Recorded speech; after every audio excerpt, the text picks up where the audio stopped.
अब तो भाई बॉलीवुड से कुछ नहीं होने वाला, बॉलीवुड तो खत्म हो गया है, बॉलीवुड का ये डी एंड है। ऐसी बातें हो रही थी 2022 में, यानी कि 2022 में, जब लिटरली बॉलीवुड की लगी पड़ी थी, उनकी हर दूसरी पिक्चर फ्लॉप हो रही थी और 2022 में उनकी ढेर सारी मूवीज रिलीज हुई, लेकिन उनमें से कुछ गिनी चुनी मूवीज ही बॉक्स ऑफिस पर सर्वाइव कर पाई, हिट हुई, जो कि वो इतनी कम है जिनके मैं आपको नाम भी बता सकता हूँ, जैसे कि Bhool Bhulaiyaa 2, Drishyam 2 and the Kashmir files, Gangubai Kathiawadi, और एंड में आती है ब्रह्मास्त्र पार्ट 1 शिवा। और जिनमें से कि ब्रह्मास्त्र मूवी भी एवरेज मूवी थी, बॉक्स ऑफिस पर हिट भी नहीं हुई थी। और ये सब इसलिए हो रहा था क्योंकि 2022 में चल रहा था ट्रेंड बॉयकॉट बॉलीवुड। बॉलीवुड की मूवीज को बॉयकॉट करो, देखने ही नहीं जाना है। ऑडियंस लिटरली देखने ही नहीं जा रही थी, बिना देखे मूवीज को बॉयकॉट कर रही थी, चाहे वो अच्छी हो बुरी हो कोई फर्क नहीं पड़ता है। और लिटरली बॉयकॉट ने बड़ी बड़ी मूवीज को नुकसान पहुंचाया है, जैसे कि ब्रह्मास्त्र, फिर उसके बाद आमिर खान की लाल सिंह चड्ढा। लेकिन फिर उसके बाद आया 2023 और 2023 बॉलीवुड के लिए काफी अच्छा रहा कंपेयर टू 2022, जिसका अंदाजा आप ऐसे लगा सकते हो कि अगर हम 2022 की टॉप 10 हाईएस्ट ग्रोसिंग मूवीज की लिस्ट निकाले और उसके बाद फिर 2023 की टॉप 10 हाईएस्ट ग्रोसिंग मूवीज की लिस्ट निकाले और दोनों को कंपेयर करें, तो पता चलता है कि 2022 की लिस्ट में सिर्फ 5 हिंदी मूवीज है, यानी कि बॉलीवुड की, जो कि टॉप 10 की लिस्ट में आती है। और उनमें से भी टॉप 4 पर, यानी कि सबसे ऊपर जो 4 मूवीज है वो भी साउथ से आती है, जैसे कि RRR, KGF चैप्टर 2, PS1 और फिर विक्रम। और फिर जाकर नंबर 5 पर आती है ब्रह्मास्त्र पार्ट 1, जो कि मैंने आपको पहले बताया कि अपने आप में एक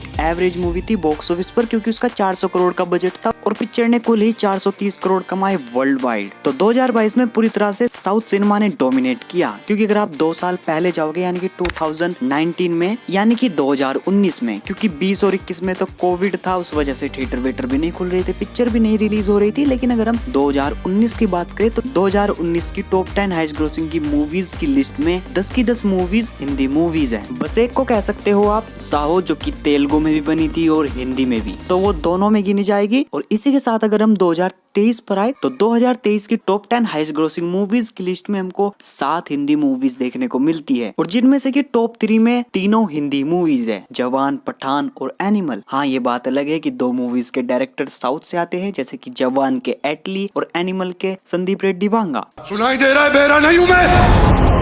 और फिर इसके बाद नंबर 4 पर आती है सलार पार्ट 1, फिर उसके बाद आती है गदर 2, फिर जेलर, फिर लियो, फिर टाइगर 3, फिर डंकी, और लास्ट में आती है रॉकी रानी की प्रेम कहानी। तो इसीलिए मेरे हिसाब से एक बिगेस्ट कमबैक है बॉलीवुड का, मेरे हिसाब से, क्योंकि बॉलीवुड की पिछले साल टॉप 10 में 5 मूवीज आई थी, और अगर आप उन 5 मूवीज का टोटल कलेक्शन मिला दो तो होता है 1590 करोड़। और इससे ज्यादा 2023 में शाहरुख खान की सिर्फ 2 मूवीज ने कमा लिया है, जवान और डंकी ने। पठान को जोड़ने की जरूरत भी नहीं, 1615 करोड़। और सिर्फ ऐसा ही नहीं है कि 2023 बॉलीवुड के लिए ये अच्छा रहा है, नहीं, बल्कि पूरी फिल्म इंडस्ट्री को फायदा हुआ है, क्योंकि अगर आप फिर से 2022 की टॉप 10 हाईएस्ट ग्रोसिंग मूवीज के टोटल कलेक्शन को ऐड कर देते हो तो वो होता है इतना, यानी कि 5456 करोड़, जिसमें कि हिंदी मूवीज का होता है 1590 करोड़, और बाकी का बचा हुआ 3866 करोड़ आता है साउथ की मूवीज से। लेकिन अगर हम बात करें 2023 की, तो उसकी टॉप 10 हाईएस्ट ग्रोसिंग मूवीज का टोटल होता है इतना, यानी कि 7014 करोड़ रुपए। और दोनों में आप अंतर देख सकते हो कि कितने बड़े मार्जिन का है, लगभग 1500 करोड़। और जिसमें कि इस पूरे टोटल में से 5087 करोड़ सिर्फ हिंदी मूवीज का है। तो यस, डेफिनेटली ये बॉलीवुड का बिगेस्ट कमबैक था। बाकी क्या लगता है इस साल 2024 में क्या होगा? जो भी होगा देखा जाएगा। बस आप चैनल को सब्सक्राइब करो, अगर वीडियो अच्छी लगी हो तो लाइक कर दो, शेयर कर सकते हो तो कर दो भाई। मैं मिलता हूँ आपको अगली वीडियो में। जय Hind, Vande Mataram, Tata, take care, bye.